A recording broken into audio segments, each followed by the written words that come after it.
ધોરણ 4 વિષય ગુજરાતી। બધા વિદ્યાર્થીઓને ખાસ સૂચના છે કે તેઓ એરફોન લગાડીને સાંભળે છે, તેઓ સરખું સંભળાઈ શકે અને સરખું સમજી શકે।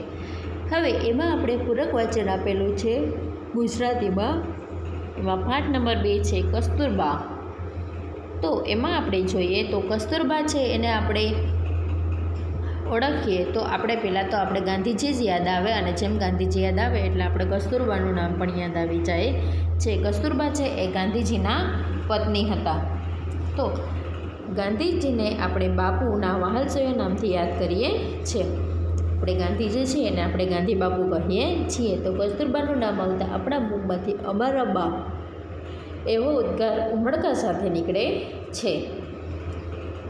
ગાંધીજી મહાન બન્યા તેમાં બાનો ફાળો જેવો તેવો ન હતો। કસ્તુરબાનો જન્મ પોરબંદરમાં સન 1869ના એપ્રિલ માસમાં થયો હતો।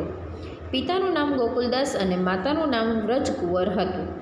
નાની ઉંમરે ગાંધીજી સાથે એમનું લગ્ન થયેલું।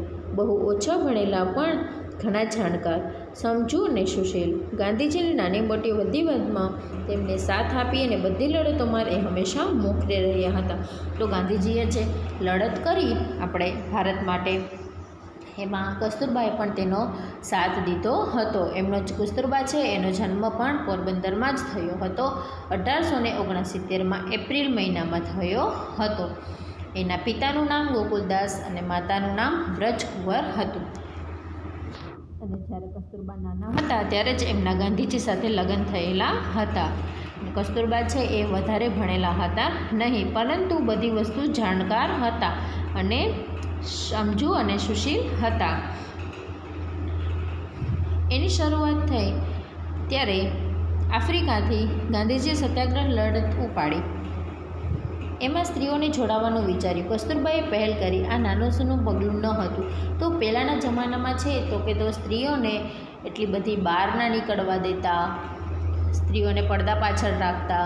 તો એવા ટાઈમમાં પણ કસ્તુરબા છે તો એમણે સત્યાગ્રહની લડત ઉપાડી હતી। જ્યારે ગાંધીજીએ સત્યાગ્રહની લડત ઉપાડી તો એમણે પણ સ્ત્રીઓને જોડાવાનું વિચાર્યું હતું કે આમાં સ્ત્રીઓ પણ જોડાય।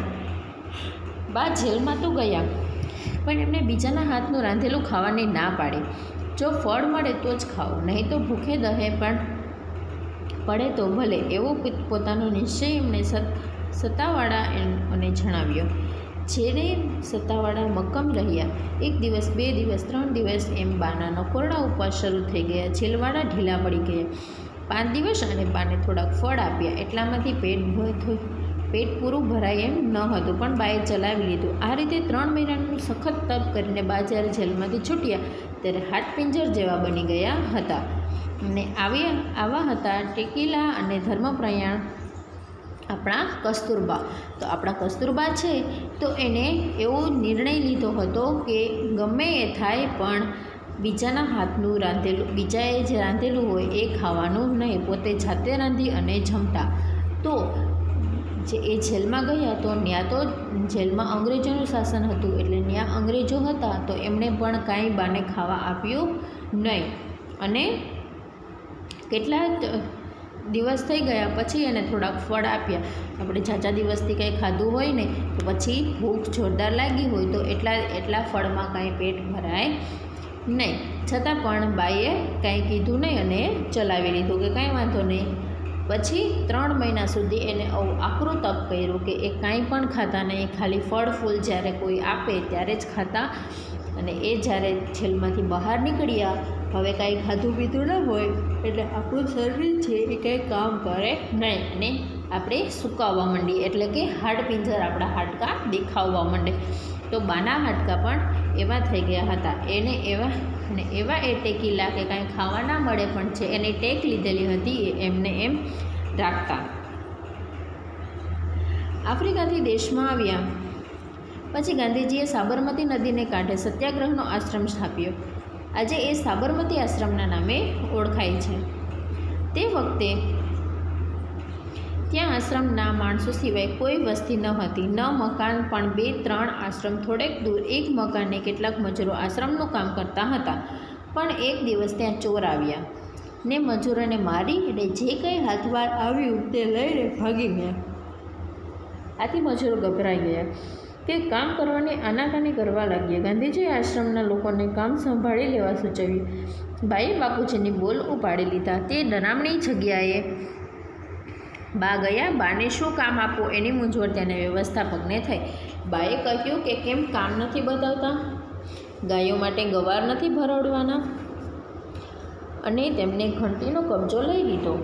નાનકડાને નાજુક બાંધાના બાને દળતા જોઈને સૌને ભારે ઉત્સાહ આવ્યો. તેને આખું વાતાવરણ ખીલી ઉઠ્યું. હવે આફ્રિકાથી જ્યારે દેશમાં આવ્યો ત્યારે ગાંધીજીએ સાબરમતી નદીના કાંઠે સત્યાગ્રહનો આશ્રમ સ્થાપ્યો, જે અત્યારે સાબરમતી આશ્રમ તરીકે ઓળખાય છે, જે હાલમાં પણ છે. તમે ક્યારે એ બાજુ જાઓ તો તમે એકવાર આ સાબરમતી આશ્રમની મુલાકાત લેજો, તમને બધાને ખૂબ જ ગમશે.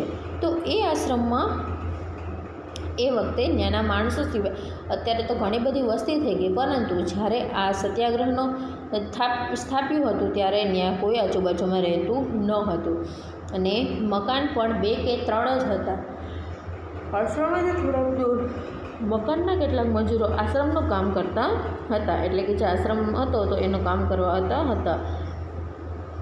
અને એવામાં થોડુંક થયું તો ચોર, થોડાક દિવસ થયા તો ચોર આવી અને બધી વસ્તુઓ લઈને ભાગી ગયા. એટલે પછી જ્યાં મજૂરો હતા એ લોકો બી ગયા અને એને કીધું કે અમારે કામ કરવું નથી. એટલે ગાંધીજીના લોકોને, એટલે જે આશ્રમમાં લોકો રહેતા હતા એ લોકોને કીધું કે તમે તમારા કામ ઉપાડી લ્યો. તો એમાં બા આવ્યા તો બાએ બાપુજીએ જેમ કીધું એમ બાએ કર્યું અને તે જગ્યાએ બાએ કીધું કે મને, એને વ્યવસ્થાપક હતા એમણે કીધું કે મને તમે કોઈ કામ આપો, પરંતુ વ્યવસ્થાપક છે એ બી ગયા કે મૂંઝવણમાં આવી ગયા કે આપણે બાને શું કામ આપવું. એટલે બાએ પોતાની જાતે જ ગાયો અને ગવાર નથી ભરડવાના કરીને ઘંટીનો કબજો લઈ લીધો અને ઘંટી ચલાવવા માંડ્યા. તો એને જોઈ અને બધાને એમ થયું કે જો બા છે એ આટલું કામ કરી શકે તો આપણે શું કામ નહીં. એટલે બધા એની સાથે જોડાયેલા. બાપુજી સેવાગ્રામ હતા ને બા મરોલી ગયા હતા, ત્યાં તે આવવાના હતા. જે ગાડીમાં તે આવવાના હતા તે સવારની ગાડીમાં આવી શક્યા નહીં. એ ટાપટી વેલી ગાડી સુરતથી આવતી હતી. બા સવારે ન આવ્યા એટલે એમને મળવા માટે ખાસ રોકાઈ રહેલી એક બહેન બાપુજીને સાંજે પૂછ્યું, બા અત્યારની ગાડીએ તો આવશે ને? સાંજની ગાડી મુંબઈ થઈને આવતી હતી, એને એ રસ્તે આવતા વધુ પૈસા ખર્ચવા પડે એવું હતું. પેલી બહેનનો સવાલ સાંભળતા બાપુજીએ કહ્યું, જો બા પૈસાદારોના બા હશે તો અત્યારે આવશે ને ગરીબોના બા હશે તો ટાપટી વેલી સવારે આવશે. અને ખરેખર બા બીજા દિવસે સવારે જ આવ્યા અને સૌને લાગ્યું કે બા સાચો સાચ ગરીબોના લોકોના બા છે. એટલે કે બા છે એ પૈસાની કરકસર કરવામાં સમજતા હતા. તો એક બેન છે એને મળવા માટે આવ્યા હતા, તો એના માટે બા તો સવારે જ આવ્યા, કારણ કે એમાં ટિકિટ ઓછી લાગતી હતી. જ્યારે વહેલી પહોંચાડતી હતી સાંજે પહોંચાડતી હતી એ ગાડીમાં વધારે પૈસા ખર્ચવા પડતા હતા. આવા આપણા બા બાપુજી જીવનસાથી હતા. એમનામાં અખૂટ શક્તિ ને શ્રદ્ધા હતા. 1942ની હિન્દ છોડો લડતમાં બાપુજી સાથે પૂનાના આગાખાનમાં મહેલમાં તે કેદી બનીને ગયા.